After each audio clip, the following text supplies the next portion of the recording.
지금껏 갱신형 간병인 보험의 고정관념은 다 잊으시기 바랍니다. 50세 남성 간병인 사용일당 간병인 보험을 보겠습니다. 상해 질병, 입원 간병인 사용일당 1일 이상, 요양병원 제외 각각 15만원, 상해 질병, 입원 간병인 사용일당 1일 이상, 요양병원 각각 2만원, 상해 질병, 입원, 간호간병 통합서비스 사용일당 1일 이상 각각 7만원 구성을 했는데요. 이렇게 했을 때 보험료가 자그마치 놀라지 마세요. 26,272원입니다. 그런데 더 놀라운 것은 이게 갱신형이 아니라 20년간 90세 만기 비갱신형이라는 겁니다. 놀랍지 않습니까? 지금껏 갱신형 간병인 보험의 고정관념은 다 잊으시기 바랍니다. 50세 이상 간병인 사용일당 간병인 보험을 보겠습니다. 역시 동일 조건으로 담보를 구성 시 본 광고는 광고 심의 기준을 준수하였으며 유효기한은 심의로부터 1년입니다.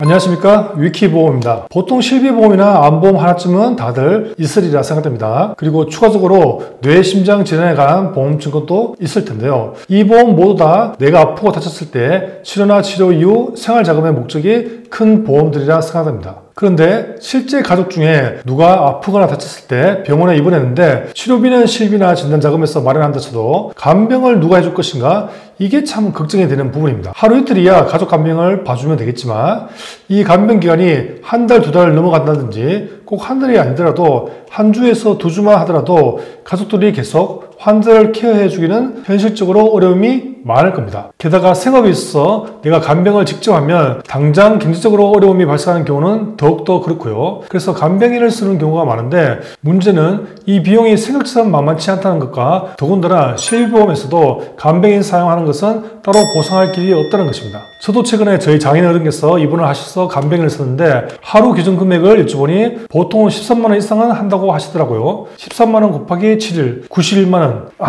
이거 실비 처리도 안 되고 다행히 저희 처형이 가입해둔 간병인 보험이 있어서 보험사에서 간병인을 부르니 만사 고민이 다 해결되더라고요. 아무튼 간병인 보험 뭔가 알아봐야 할 것 같긴 한데 간병인을 직접 보내주는 보험도 있고 간병인 사용 금액을 지급해주는 보험도 있고 일반인들이 보기에는 알쏭달쏭한 상품들이 많습니다. 오늘은 바로 이 간병인 보험에 대해서 한번 파헤쳐 보겠습니다. 첫 번째는 간병인을 직접 보내주는 간병인 지원 일당, 그리고 두 번째는 간병인을 직접 보내주지는 않지만 사용 금액을 지급해주는 간병인 사용 일당, 이 두 가지가 있습니다. 일단 간병인 지원 일당은 보험회사에서 간병인을 직접 확인해주는 시스템입니다. 장점은 간병인 인건비가 추후 상승하더라도 상관없이 회사에 제휴된 간병인을 지원하기 때문에 나중에 물가 상승에 대한 염려를 할 필요 없다는 게 가장 큰 장점인 것 같습니다. 장점이 있다면 단점도 있기 마련인데 단점은 48시간 안에 보험회사에 간병인을 요청해야 하는 번거로움이 있으며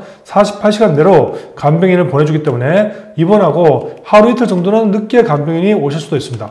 그리고 내가 간병인 업체를 고르지 않아도 되는 수고는 될 수 있지만 보험회사에서 직접 간병인을 선택해서 보내줬다 보니 이분이 친절하고 업무 능력이 좋은지는 알 수 없는 상황일 수도 있습니다. 물론 간병인이 마음에 들지 않아 교체를 원한다면 교체도 가능합니다. 또한 이 간병인 보험의 단점이라면 갱신형밖에 없다는 것인데요. 현재 3년 갱신형 및 10년 갱신형이 판매되고 있지만 가급적 갱신 주기가 긴 상품이 유리할 수 있겠죠. 또 하나의 단점이 뒤에 보시는 화면처럼 간호간병 통합 서비스를 사용하는 경우 간병인을 지원하지 않는 상품을 아무래도 많이 가입을 하셨을 텐데요. 참고로 간호간병 통합 서비스란 병동 환경, 시설 장비 등 적정 제공 인력 배치 및 환자 안전 관리 등 통합 서비스 제공에 필요한 여건을 갖춘 병동에서 보호자나 간병인이 상주하지 않고 간호사, 간호조무사 등 전문 간호 인력이 팀을 이루어 제공하는 입원 서비스를 의미합니다. 간호간병 통합 서비스를 제공하는 병원과 병상 수는 계속 증가 추세에 있다고 하는데요. 올해 11월 달에 이 간병인 지원 일당 상품에서 간호간병 통합 서비스를 이용 시 일당을 지원하는 상품이 출시되긴 했지만 아직까지는 기존에 일당을 지원하지 않는 상품에 많이 가입되어 있으리라 생각됩니다. 즉 11월 이전에 간병인 지원 일당을 가입하신 분들은 행여나 간호간병 통합 서비스를 이용하시더라도 일당과 같은 혜택은 받지 못하니 참고하시기 바랍니다. 다음으로 간병인 사용 일당은 간병인을 내 자신이 직접 고용 후 사용 비용을 보험회사에 청구하여 보험금을 지급받는 방식의 간병인 보험입니다. 즉 간병비를 돈으로 지원받는 간병인 보험이라고 생각하시면 이해가 빠르실 겁니다. 이 간병인 보험은 정해진 기간 동안 보험료를 납입하면 만기 시까지 계속 보장을 받을 수 있는 비갱신형 상품으로 가입을 할 수 있습니다. 예를 들어 20년 앞 90세 만기라면 20년 동안 동일 보험료를 납입하고 90세까지 보장을 받을 수 있는 것이죠. 이 간병인 보험의 단점이라면 간병인의 임금 상승 시 보장 금액이 부족할 수 있다는 것이죠. 물론 그에 대한 대안으로는 시간이 일정 기간 경과할 때마다 보장 금액이 늘어나는 최저량의 상품이 출시됨으로써 어느 정도 임금 상승분에 대해서는 보완할 수 있을 것 같습니다. 그건 뒤에 또 설계안을 보면서 설명을 드리겠습니다.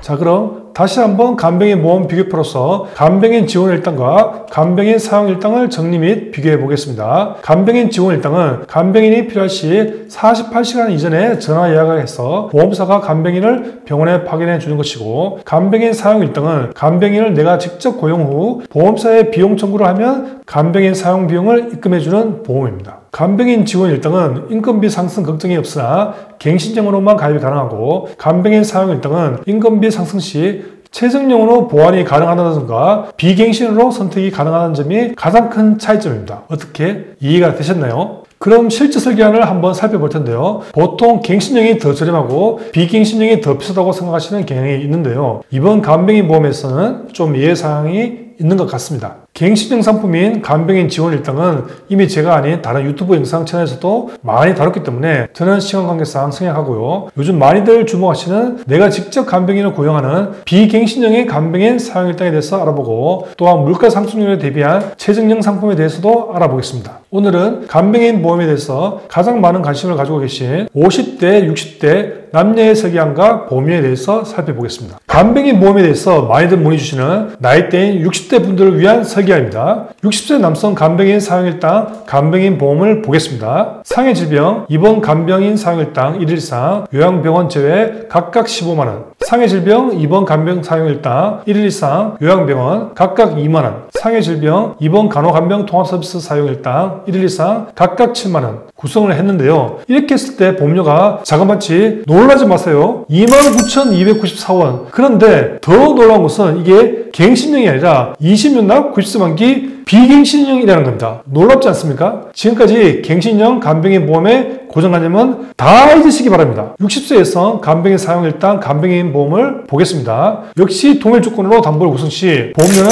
31,783원입니다. 여성이 남성보다 조금 높게 나옵니다. 보통 일반적으로 암보험과 같은 보장성 상품은 남성이 보험료가 높게 나오는데, 간병인 보험은 여성이 높다는 것은 시사하는 바가 크다고 하겠습니다. 50세 남성 간병인 사용일당 간병인 보험을 보겠습니다. 상해 질병, 입원 간병인 사용일당 1일 이상, 요양병원 제외 각각 15만원, 상해 질병, 입원 간병인 사용일당 1일 이상, 요양병원 각각 2만원, 상해 질병, 입원 간호간병 통합서비스 사용일당 1일 이상 각각 7만원 구성을 했는데요. 이렇게 했을 때 보험료가 자그마치 놀라지 마세요. 26,272원입니다. 그런데 더 놀라운 것은 이게 갱신형이 아니라 20년 앞 90세 만기 비갱신형이라는 겁니다. 놀랍지 않습니까? 지금껏 갱신형 간병인 보험의 고정관념은 다 잊으시기 바랍니다. 50세 여성 간병인 사용일당 간병인 보험을 보겠습니다. 역시 동일 조건으로 담보를 구성 시 보험료는 31,436원입니다. 여성이 남성보다 조금 높게 나옵니다. 보통 일반적으로 암보험과 같은 보장성 보험은 남성이 보험료가 높게 나오는데, 간병인 보험은 여성이 높다는 것은 시사하는 바가 크다고 하겠습니다. 앞서 설명해서 간병인 사용일당은 물가 상승에 대비해서 최저량으로 가입할 수 있다고 말씀을 드렸는데요. 이번에는 50세 남녀 기준으로 최저량을 한번 살펴보겠습니다. 50세 남성 간병인 사용일당 간병인 보험을 보겠습니다. 최저량 상해 질병, 입원 간병인 사용일당 1일 이상, 요양병원 제외 각각 15만원, 최저량 상해 질병, 입원 간병인 사용일당 1일 이상, 요양병원 각각 2만원, 최저량 상해 질병, 입원 간호간병 통합서비스 사용일당 1일 이상 각각 3만원 구성을 하고요. 간호간병 통합서비스 사용일당이 최대 7만원까지 가능하니 나머지 금액은 최저량이 아닌 담보로 4만원을 구성했습니다. 이렇게 했을 때 최저량 보험료가 33,674원입니다. 앞서 최저량이 아닐 때는 26,272원인데 어느 정도 금액 차이가 있네요. 50세 여성 간병인 사용일당 간병인 보험을 보겠습니다. 동일 조건으로 보험료만 보면 최저량은 39,262원이고 앞서 최저량이 아닐 때는 31,436원으로 역시 어느 정도 금액 차이는 있습니다. 최저량에 대해서 간략히 말씀드리면 가입 후에